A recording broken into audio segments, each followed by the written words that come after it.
আকাশবাণী কলকাতা স্থানীয় সংবাদ পড়ছে প্রিয়া বিশ্বকর্মা। রাজ্যে দীর্ঘদিন ধরে থমকে থাকা রেল প্রকল্পগুলির জটিলতা কাটিয়ে রেল পরিকাঠামোর উন্নয়নে রাজ্যে নতুন অধ্যায়ের সূচনা হবে বলে রেলমন্ত্রী অশ্বিনী বৈষ্ণব জানিয়েছেন। রাজ্য সফরে এসে নবান্নে আজ মুখ্যমন্ত্রী শুভেন্দু অধিকারীর সঙ্গে বৈঠকের পর যৌথ সাংবাদিক সম্মেলনে রেলমন্ত্রী জানান, 2026-27 অর্থবর্ষে রেল বাজেটে রাজ্যের জন্য 14,205 কোটি টাকা বরাদ্দ হয়েছে। রাজ্যে ইতোমধ্যেই 10টি অমৃত ভারত স্টেশনের কাজ শেষ হয়েছে। বর্তমানে 9টি বন্দে ভারত এক্সপ্রেস এবং একাধিক অমৃত ভারত ট্রেন পশ্চিমবঙ্গে চলাচল করছে। আগামী 5 বছরে কলকাতা মেট্রোর জন্য 60টি নেক্সট জেনারেশন বা পরবর্তী প্রজন্মের ট্রেন চালুর পরিকল্পনার কথাও ঘোষণা করেন তিনি। দিল্লি, লখনৌ, বারাণসী, পাটনা হয়ে শিলিগুড়ি পর্যন্ত বুলেট ট্রেন করিডর এবং ডানকুনি থেকে সুরাট পর্যন্ত পূর্ব পশ্চিম ফ্রেইট করিডর তৈরির কথাও উল্লেখ করেন রেলমন্ত্রী। তিনি বলেন, এই প্রকল্পগুলি বাস্তবায়িত হলে রাজ্যের অর্থনীতি ও শিল্পোন্নয়নে গতি আসবে। পূর্বতন তৃণমূল কংগ্রেস সরকারের সদিচ্ছার অভাবে চিংড়িঘাটা মেট্রো প্রকল্পের কাজ সম্পন্ন করা যায়নি বলে অভিযোগ করেন রেলমন্ত্রী। রাজ্যে নতুন সরকার গঠনের পরে এই প্রকল্পের কাজ শেষ হয়েছে বলে তিনি জানান। अनफॉर्चुनेटली अब तक टीएमसी की जो पूर्वतन सरकार थी उसमें काम के लिए परमिशन ही नहीं मिलती थी। अपने कोलकाता मेट्रो का काम चिंगड़ी घाटा वहां पे छोटा सा पैच, जैसा जैसा कोलकाता पुलिस ने हमको बताया वैसा वैसा हमने उसका डाइवर्जन का पूरा प्लानिंग कर दिया। उसके बावजूद भी परमिशन नहीं दिया। हाई कोर्ट ने डायरेक्शन दिया, कलकत्ता के निवासियों को मेट्रो का बेनिफिट न मिले, इसके लिए टीएमसी की सरकार सुप्रीम कोर्ट तक गई।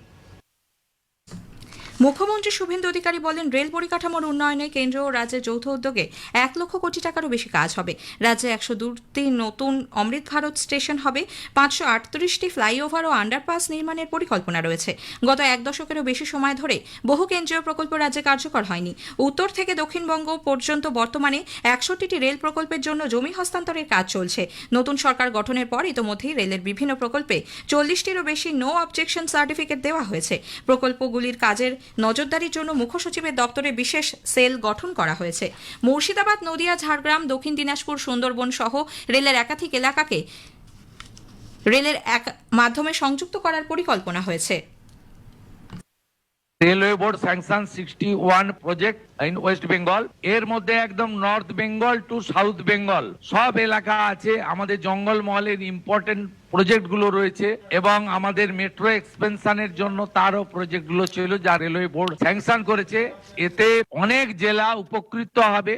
করিমপুর, জলঙ্গি, তেহট্ট, নদিয়া, মুর্শিদাবাদের ওই জোন রেল মানচিত্রের বাইরে আছে। লালগড়, গোপীবল্লভপুর, নয়াগ্রাম, দক্ষিণ দিনাজপুরের হিলি সহ একটা বেল্ট, দক্ষিণ 24 পরগনার একটা বড় অংশ সাগর সুন্দরবন এলাকার বাইরে আছে। সব জায়গা কভার করে রেলওয়ে বোর্ড এই প্রজেক্টগুলো অ্যাপ্রুভ করেছিল। রাজ্যে পরিযায়ী শ্রমিক ও শিক্ষিত যুব সম্প্রদায়ের কর্মসংস্থানের লক্ষ্যে ইতিবাচক পদক্ষেপ নেওয়ার জন্য মুখ্যমন্ত্রী রেলমন্ত্রীর কাছে আবেদন জানান। ইএম বাইপাসে আজ চিংড়িঘাটা মেট্রো প্রকল্পের কাজ ঘুরে দেখার কথা রয়েছে তাদের। বৈঠকে মুখ্য সচিব মনোজ আগরওয়াল জানান, চিংড়িঘাটা ফ্লাইওভারের কাজ রেলের নির্ধারিত সময়সীমার মধ্যেই সম্পন্ন হয়েছে। পাশাপাশি দীর্ঘদিন ধরে আটকে থাকা সেবক রংপুর রেল প্রকল্পের জন্য ক্ষতিপূরণমূলক বোনাস সৃজনের উদ্দেশ্যে 20 একর জমি দ্রুত অনুমোদন করেছে রাজ্য সরকার। এর আগে শ্রী বৈষ্ণব বিমানবন্দর থেকে নোয়াপাড়া পর্যন্ত মেট্রোতে সফর করেন, কথা বলেন যাত্রীদের সঙ্গেও। সঙ্গে ছিলেন রাজ্যের মন্ত্রী জগন্নাথ চট্টোপাধ্যায়, সাংসদ জ্যোতির্ময় সিং মাহাতো। রাজ্যের সমস্ত মাদ্রাসার বিস্তারিত তথ্য সংগ্রহ শুরু করেছে রাজ্য সরকার। সংখ্যালঘু বিষয়ক ও মাদ্রাসা শিক্ষা দপ্তর প্রতিটি ব্লক ও পুরসভা এলাকায় সমীক্ষা চালিয়ে স্বীকৃত, অনুদানপ্রাপ্ত, অনুদানবিহীন থেকে শুরু করে অনিবন্ধিত মাদ্রাসাগুলির তথ্য সংগ্রহের নির্দেশ দিয়েছে। জেলা শাসকদের আগামী 5ই জুলাইয়ের মধ্যে জেলাভিত্তিক রিপোর্ট নবান্নে জমা দিতে বলা হয়েছে। উত্তর 24 পরগনার সন্দেশখালীর সরবেরিয়া, আকুঞ্জিপাড়া, কুমড়োখালী এবং মণিপুর এই 4 জায়গায় তল্লাশি চালাচ্ছে এনআইএ। সন্দেশখালীর মণিপুরে তৃণমূল কংগ্রেস নেতা রবীন দাস ও তার ভাই গোপালের বাড়ি সংলগ্ন পুকুরে তল্লাশি চালিয়ে 17টি আগ্নেয়াস্ত্র ও 35 রাউন্ড গুলি উদ্ধার করা হয়েছে। আটক করা হয়েছে গোপালকে। দক্ষিণ 24 পরগনার ভাঙড়ে বোমা বিস্ফোরণ মামলায় ধৃত প্রাক্তন তৃণমূল কংগ্রেস বিধায়ক শওকত মোল্লাকে আজ ব্যাংশাল কোর্টে এনআইএর বিশেষ আদালতে তোলা হচ্ছে। কামালগাজী থেকে গতকাল তাকে ধরা হয়। এনআইএ দপ্তরের বাইরে বহু মানুষ ভিড় জমিয়েছেন। যক্ষ্মা নির্মূলীকরণের জন্য বিশেষ কর্মসূচি শুরু হতে চলেছে রাজ্যে। আজ নবান্নে মুখ্যমন্ত্রী শুভেন্দু অধিকারী এই কর্মসূচির সূচনা করেন। 2022 সাল থেকে দেশ জুড়ে এই কর্মসূচি শুরু হয়। জরুরি রক্ষণাবেক্ষণ ও মেরামতির কাজের জন্য কলকাতা ও হাওড়ার মধ্যে সংযোগ রক্ষাকারী বিদ্যাসাগর সেতু আগামীকাল আরও এক দফায় সম্পূর্ণ বন্ধ রাখার সিদ্ধান্ত নেওয়া হয়েছে। ওই দিন ভোর 5টা থেকে রাত 9টা পর্যন্ত মোট 16 ঘন্টা এই সেতুর ওপর দিয়ে কোনো যান চলাচল করবে না বলে কলকাতা পুলিশের তরফে এক বিজ্ঞপ্তিতে জানানো হয়েছে। স্থানীয় সংবাদ শেষ হলো। আকাশবাণী খবর পড়ছি পার্থপ্রতিম মিত্র। প্রথমে বিশেষ খবর। পশ্চিমবঙ্গের রেল পরিকাঠামো উন্নয়নে কেন্দ্র ও রাজ্য যৌথ উদ্যোগে 1 লক্ষ কোটিরও টাকারও বেশি খরচ করা হবে বলে রেলমন্ত্রী অশ্বিনী বৈষ্ণব ও মুখ্যমন্ত্রী শুভেন্দু অধিকারীর মধ্যে বৈঠকে সিদ্ধান্ত হয়েছে। ভারতের রিজার্ভ ব্যাংক আরবিআই সরকারি শেয়ারে বিনিয়োগের ক্ষেত্রে বিদেশি পোর্টফোলিও লগ্নিকারীদের জন্য নিয়ন্ত্রক পরিকাঠামোয় কিছু পরিবর্তনের কথা ঘোষণা করেছে। প্রতিরক্ষামন্ত্রী রাজনাথ সিং বলেছেন, ভারত বিশ্বের দ্রুততম বিকাশশীল অর্থনীতির দেশ হিসেবে নিজেদের জায়গা মজবুত করেছে। ভারত মার্কিন যুক্তরাষ্ট্রের সেনাবাহিনীর মধ্যে 29তম army to army staff talk হাওয়াইতে অনুষ্ঠিত হয়েছে। অনূর্ধ্ব 18 এশিয়া কাপ হকির ফাইনালে ভারত আজ জাপানের মুখোমুখি হবে। আসছি বিস্তারিত খবরে। রেলমন্ত্রী অশ্বিনী বৈষ্ণব জানিয়েছেন, 2026-27 অর্থবর্ষে রেল বাজেটে পশ্চিমবঙ্গের জন্য 14,205 কোটি টাকা বরাদ্দ হয়েছে। পশ্চিমবঙ্গে ইতিমধ্যেই 10টি অমৃত ভারত স্টেশনের কাজ শেষ হয়েছে। বর্তমানে 9টি বন্দে ভারত এক্সপ্রেস এবং একাধিক অমৃত ভারত ট্রেন পশ্চিমবঙ্গে চলাচল করছে। আগামী 5 বছরে কলকাতা মেট্রোর জন্য 60টি নতুন প্রজন্মের ট্রেন চালুর পরিকল্পনার কথাও ঘোষণা করেন তিনি। माननीय प्रधानमंत्री जी का जैसा बंगाल के प्रति जितनी सद्भावना है, वो सद्भावना सीधा साधा ट्रांसलेट होती है किस तरह से मोदी जी ने रेलवे के लिए फंड्स दिए। यूपीए सरकार जिसमें पूर्वतन मुख्यमंत्री मात्र 4,000 करोड़ रुपए रेलवे को मिलते थे बंगाल के लिए, आज मोदी जी 14,000 करोड़ रुपए रेलवे के लिए देते हैं बंगाल के डेवलपमेंट के लिए। নবান্নে আজ রেলমন্ত্রী অশ্বিনী বৈষ্ণবের সঙ্গে বৈঠকের পর মুখ্যমন্ত্রী শুভেন্দু অধিকারী জানিয়েছেন, পশ্চিমবঙ্গে রেল পরিকাঠামোর উন্নয়নে কেন্দ্র রাজ্যের যৌথ উদ্যোগে 1 লক্ষ কোটি টাকারও বেশি কাজ হবে বলে সিদ্ধান্ত হয়েছে। তিনি বলেন, রাজ্যের 102টি নতুন অমৃত ভারত স্টেশন হবে, 538টি ফ্লাইওভার ও আন্ডারপাস নির্মাণের পরিকল্পনাও নেওয়া হয়েছে। পশ্চিমবঙ্গে রেল সেক্টরে 1 লক্ষ কোটি টাকার বেশি কাজ হবে। এতে 102টি নতুন অমৃত ভারত স্টেশন আধুনিক মানের হবে এবং 538টা ফ্লাইওভার এবং আন্ডারপাসেস হবে।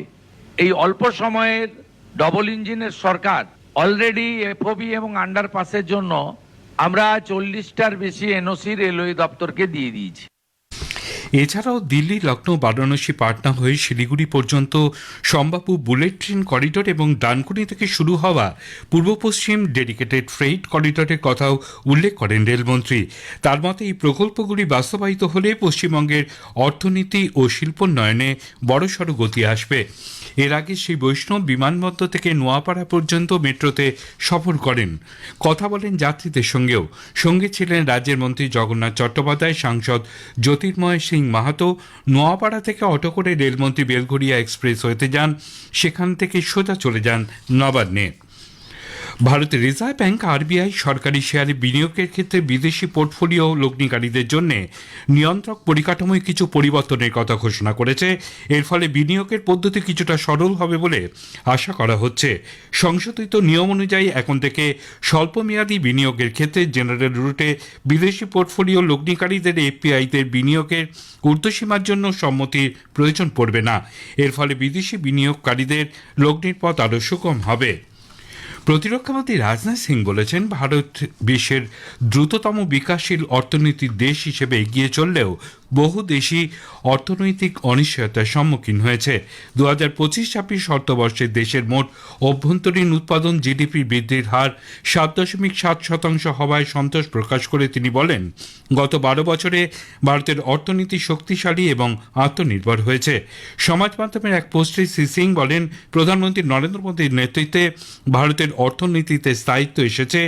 এই উন্নয়ন 140 কোটি দেশবাসীর সামনে এক নতুন দিগন্ত উন্মোচন করেছে।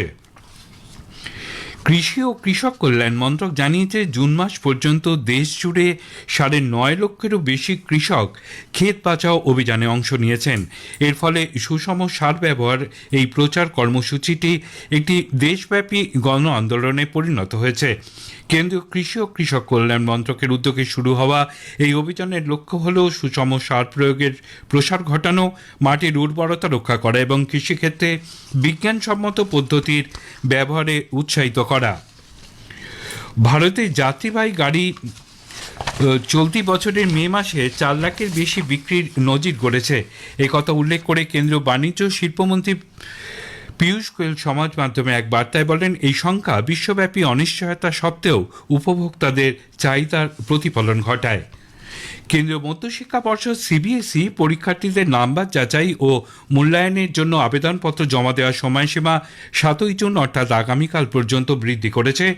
সামাজিক মাধ্যমে এক বার্তায় পর্ষদের পক্ষ থেকে জানানো হয়েছে, পড়ুয়ারা আগামীকাল মধ্যরাত পর্যন্ত তাদের আবেদনপত্র জমা করতে পারবেন। ছাত্রছাত্রীদের সুবিধার্থে আবেদন দাখিলের জন্য অতিরিক্ত সময় দেওয়ায় এই সিদ্ধান্ত। এর আগে আবেদনপত্র জমা দেওয়ার শেষ দিন ধার্য হয়েছিল 6 জুন। এই খবর শুনছেন আকাশবাণী থেকে।